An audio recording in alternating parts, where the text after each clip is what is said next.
Jerat hukum efek dari kerumunan kita bahas kembali pemirsa di segmen ketiga untuk Indonesia Bicara. Sudah bergabung bersama saya pada malam hari ini ada Kang Maman Imanul Haq, anggota DPR RI dari fraksi PKB. Selamat malam Kang Maman. Selamat malam. Assalamualaikum. Waalaikumsalam warahmatullahi wabarakatuh. Baik, salam sehat untuk Anda Kang malam hari ini. Baik, alhamdulillah. Sedang ramai menjadi perbincangan publik kaitannya dengan jeratan hukum yang diberikan gitu ya, dugaan pelanggaran protokol kesehatan, kemudian juga pemanggilan bentuk klarifikasi dari Gubernur DKI Jakarta dan juga beberapa jajaran yang hari ini juga dipanggil kembali oleh pihak kepolisian. Tadi di awal kami sempat ngobrol dengan pakar hukum yang mengatakan sebenarnya agak tidak tepat dengan dugaan jeratan hukum yang diberikan oleh kepada Gubernur DKI Jakarta ini sendiri. Kalau dari DPR sendiri melihatnya untuk kasus seperti ini seperti apa, Kang? Ya, kita tentu menganut asas hukum bahwa keselamatan rakyat adalah hukum tertinggi. Ya. Nah, oleh sebab itu negara sebenarnya sudah tepat untuk memanggil siapapun yang bertanggung jawab atas terjadinya kerumunan di tengah COVID-19 seperti ini. Jadi PKB mendukung apa yang dilakukan oleh Polri dengan cara bersikap tegas melakukan pemanggilan pada pihak-pihak terkait termasuk pencopotan Kapolda Metro dan juga Kapolda Jawa Barat serta Kapolres Bogor. Artinya sudah tepat jika memang dipanggil untuk diminta klarifikasi begitu ya? Betul, karena kan kita tahu sebelumnya Pak Gubernur Anies itu orang yang sangat keras dan tegas menerapkan PSBB, lalu juga meminta agar kerumunan itu dihindari, physical distancing dan juga pakai masker. Jadi jangan sampai terlihat ada semacam inkonsistensi, apalagi diskriminasi, seolah-olah hanya orang-orang kecil yang bisa harus ikut protokol kesehatan, sementara kelompok tertentu dibiarkan. Itu tidak boleh terjadi. Baik, ada juga yang memberikan pandangan kaitannya dengan diskriminasi kalau tadi Anda menyampaikan. Kenapa hanya DKI Jakarta, kenapa hanya Gubernur DKI Jakarta, sementara kerumunan di daerah lain pun juga ada dan terjadi, misalkan dengan kaitannya pilkada, kemudian juga kaitan dengan kegiatan-kegiatan lainnya begitu. Kenapa proses klarifikasi itu juga tidak diberikan? Kalau dari pandangan Anda, Kang Maman seperti apa? Saya tentu menginginkan bahwa ada aspek keselamatan, keadilan, dan partisipasi masyarakat yang harus juga dikenakan kepada seluruh wilayah di Indonesia. Karena kita tahu bahwa misi kita bernegara itu adalah menjamin keselamatan tumpah darah dan seluruh bangsa Indonesia. Jadi menurut saya kita mulai dari Jakarta, lalu juga dari Bogor, Jabar, karena ini ada sebuah momentum. Pandemi ini momentum kita tentang sampai sejauh mana reformasi birokrasi ditegakkan. Soal konsistensi aparat terhadap persoalan pandemi. Soal bagaimana pemerintahan dari semua level, dari presiden, gubernur, bupati sampai tingkat bawah mengikuti protokol kesehatan ini. Jadi menurut saya kalau hari ini baru Jakarta dan Jawa Barat, menurut saya semuanya kita lihat. Dan tidak hanya karena satu dua persoalan, semuanya aja secara adil, bagaimana caranya protokol kesehatan ini tetap diberlakukan secara adil kepada semua kelompok. Baik, kaitannya dengan dugaan jeratan hukum, pasal dalam undang-undang karantina begitu, kalau dari pandangan Anda, tepatkah sebenarnya jeratan hukum yang diberikan oleh kepolisian? Ya, kita tahu bahwa di Komisi 8 ada revisi undang-undang tentang bencana, di mana bencana non-alam seperti pandemi ini memang belum ada aturan hukumnya. Maka aturan hukum yang paling pas hari ini kita mau tidak mau dengan yang ada, yaitu soal karantina. Jadi menurut saya persoalannya bukan pada persoalan legalitasnya dulu, tetapi justru kepada secara kedisiplinan kita butuh menegakkan hukum. Nah, hukum ini akan berlaku kepada siapapun yang melanggar aturan, dan karena hukumnya hari ini ada yang karantina, ya kita pakai yang karantina dulu. Menurut saya itu akan menjadi semacam contoh yang baik terhadap masyarakat secara keseluruhan. Baik, pakar hukum tadi mengatakan sebenarnya tidak tepat kalau menggunakan undang-undang karantina begitu, karena ada perbedaan antara PSBB yang bukan karantina begitu. Indonesia belum untuk melaksanakan karantina. Nah, dengan perbedaan seperti ini, Kang Maman, ini bagaimana untuk mencernanya dan juga memberikan pelajaran positif begitu kepada masyarakat? Ya, kalau kita melihat bahwa memang ada kekosongan hukum ya, kita tahu misalnya kalau saya dirazia masker, saya bisa tanya mana hukumnya gitu. Nah, tetapi di atas hukum adalah ada sebuah kesadaran tentang keselamatan bahwa kita harus menyelamatkan diri dari wabah COVID-19 ini dan kita pun harus berusaha menyelamatkan orang lain. Nah, sekali lagi negara ini adalah negara hukum, bukan negara undang-undang. Nah, di atas hukum itu seperti yang saya katakan di awal, ada keselamatan rakyat menjadi hukum tertinggi. Nah, pada konteks inilah jangan orang lalu berdebat soal hukum mana, tetapi paling tidak apa yang selama ini diperlihatkan oleh Gubernur Anies dan beberapa aparat, begitu tegas mereka kepada yang hajatan, begitu tegas kepada orang-orang yang kecil, tetapi ternyata tidak bisa dilakukan secara adil kepada pihak tertentu. Nah, ini yang menjadi pelajaran bagi kita.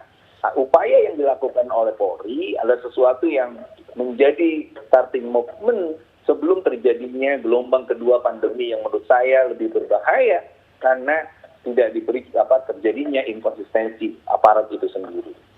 Artinya pihak yang punya hajat pun juga seharusnya bisa dimintakan untuk klarifikasi begitu ya. Kalau tadi Anda menyampaikan ini menyangkut hajat hidup orang banyak sebenarnya. Iya, dan saya rasa semuanya, apalagi kan yang datang, yang membiarkan, itu adalah elit-elit. Rakyat ini butuh contoh, butuh toladan gitu. Butuh bahwa COVID itu nyata loh di tengah kita.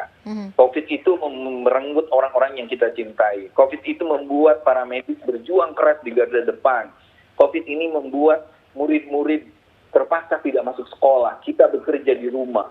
Begitu hancurnya ekonomi dan lain sebagainya. Nah, inilah yang menurut saya normalitas baru ini membutuhkan moralitas baru. Dan moralitas baru itu dimulai dari para elit tokoh-tokohnya gitu. Baik, kalau untuk pemilik hajat sebenarnya sudah diberikan sanksi administratif begitu ya, berdasarkan dari Perda yang ditetapkan oleh Pemprov DKI Jakarta. Tidakkah itu sebenarnya juga sudah cukup jika memang yang disampaikan adalah dugaan pelanggaran protokol kesehatan? Jika mengacu kepada Perda Pemprov DKI Jakarta, bukankah seharusnya juga pihak Pemprov sendiri bisa mengacu terhadap Perda yang memang sudah dikeluarkan? Ya, pertanyaannya adalah apakah cukup hanya dengan denda? Bukankah ini menjadi semacam pembelajaran yang buruk bagi tengah masyarakat? Di mana kita dilarang untuk berkerumun, di mana kita disuruh menjaga jarak, tiba-tiba orang dengan hanya membayar 50 juta bisa melakukan itu. Itu kan pertanyaan besar. Dalam bahasa agama ada pertanyaan kata Rasul itu saldo mirah, tanya nuranimu. Tanya dong akal sehatmu. Seperti itu. Dan itu yang sebenarnya saya katakan tadi, bahwa negara ini negara hukum, bukan negara perundang-undangan. Nah, hukum itu menempatkan keselamatan diri kita dan keselamatan yang lain menjadi supreme, hukum tertinggi.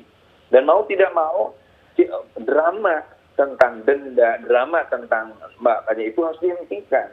Semua harus disiplin. Kenapa dikatakan drama, Kang? Ya, karena kita lihat bagaimana mungkin tiba-tiba terjadi pembiaran, lalu tiba-tiba merasa seolah-olah dengan bayar denda setelah selesai. Itu kan pertanyaan yang lucu. Rakyat di bawah itu tidak sebodoh itu. Mereka butuh contoh sekali lagi, bukan butuh drama. Kita udah cukup nonton drama Korea tiap hari juga, Mbak. Pengikut untuk drama Korea sepertinya, Kang Maman. Baik. Artinya sanksi administratif tidak cukup untuk membuat efek jera begitu kepada masyarakat kita. Ya, menurut saya gitu. Makanya kita harus melihat bagaimana saya kemarin ketemu Presiden, Mbak. Hari Selasa kemarin itu. Salah satu yang saya katakan bahwa COVID-19 ini membutuhkan edukasi terhadap masyarakat, bahwa dia nyata. Bahwa kita memang belum siap secara keseluruhan. Negara manapun tidak ada yang siap sebenarnya. Tetapi dengan semangat gotong royonglah kita bisa menghadapi ini dan pandemi ini agar segera berlalu. Nah, coba lihat bagaimana masyarakat di bawah misalnya ketika mendapatkan uang 600.000 dia berterima kasih dan dia bilang, Kang Maman makasih saya dapat uang program COVID 600.000, mudah-mudahan tahun depan programnya ada lagi. Itu kan benar-benar dia nggak paham bahayanya COVID gitu. Nah, yang kedua, harus ada kemampuan masyarakat untuk bergotong royong, mengenal COVID, memberikan semangat gotong royong. Itu yang dalam perspektif kami disebut wirajiwa. Kita harus punya semangat untuk menyelamatkan jiwa kita, jiwa orang lain, jiwa tetangga, jiwa masyarakat, dan jiwa seluruh bangsa Indonesia ini. Baik, Kang, jika memang dari Anda sendiri begitu ya, dan juga dari teman-teman yang ada di DPR, apa yang mungkin bisa disampaikan kepada masyarakat supaya kejadian seperti ini juga tidak terulang begitu ya, kerumunan yang mungkin bagi bangsa kita namanya kerumunan pasti ada kebersamaan begitu. Nah, ini bagaimana caranya supaya masyarakat kita juga menjadi belajar dan paham begitu untuk agenda-agenda kegiatan berikutnya? Ya, yang pertama tentu DPR akan saya sebagai anggota Badan Kajian MPR, Mbak, sudah memberikan merekomendasi bahwa penanganan COVID-19 ini harus dilaksanakan dengan prinsip keadilan, keselamatan, keadilan, dan melibatkan partisipasi masyarakat. Bahwa hari ini kita perlu merapatkan jiwa kita untuk lalu saling memahami, saling menyelamatkan, saling menghargai nyawa orang lain. Itu yang pertama. Yang kedua, tentu kita pun berharap bahwa semua elit, termasuk juga tentu teman-teman DPR juga punya satu komitmen bersama bahwa kita harus menjaga Indonesia ini. Bagaimanapun sebagai sebuah negara kita punya misi. Misi kita sederhana, menyelamatkan tumpah darah dan bangsa ini secara keseluruhan. Nah, yang ketiga, saya berharap bahwa pemerintah tidak boleh pandang bulu, siapapun itu. Jangan ada seolah-olah pihak yang pro atau dan kontra. Siapapun itu, dia melakukan kerumunan, tidak melakukan protokol kesehatan, yaitu betul-betul terapkan hukumnya secara adil.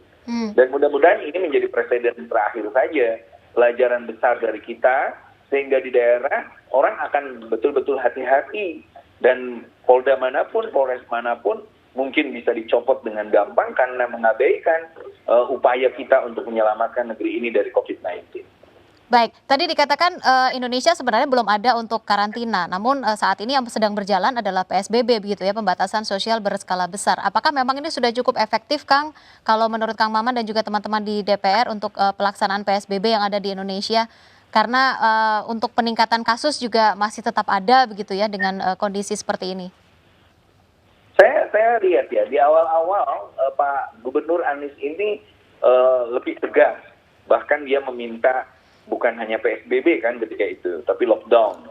Nah, saya kira saya meminta Anies dan seluruh gubernur seluruh Indonesia, seluruh kepala negara, kepala daerah dimanapun, untuk bersikap tegas gitu, melakukan ini. Bahwa kita masih berhadapan dengan COVID, kita harus membutuhkan kedisiplinan untuk melakukan protokol kesehatan.